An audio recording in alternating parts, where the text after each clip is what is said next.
Παρουσία του Υπουργού Εμπορίου κ. Πιπινέλη και άλλων επισήμων ετελέστησαν τα εγγένεια της Τραπέζης Επενδύσεων. Κατά την τελετήν, ομίλησε ο διοικητής της Τραπέζης, καθηγητής του Πανεπιστημίου κ. Στρατής Ανδρεάδης.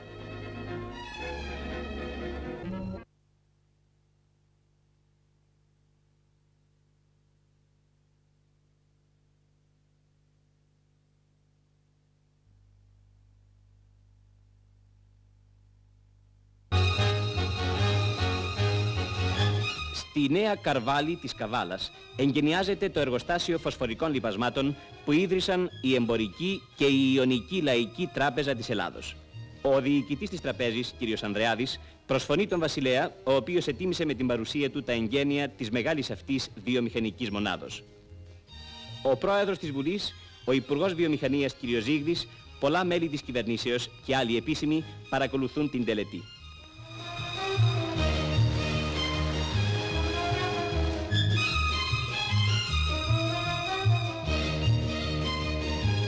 250.000 τόνοι λιπασμάτων θα είναι η ετήσια παραγωγή του νέου εργοστασίου. Μια σημαντική συμβολή στην ανάπτυξη της γεωργικής οικονομίας.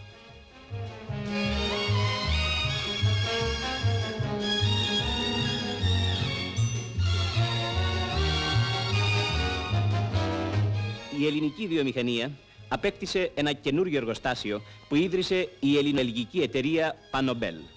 Παρουσία των Υπουργών κ. Παπασπύρου και Αλαμανή γίνονται τα επίσημα εγγένειά του στην Πέτρα της Βιωτίας. Οικοδομικά υλικά από φυτικές ίνες είναι η παραγωγή του εργοστασίου.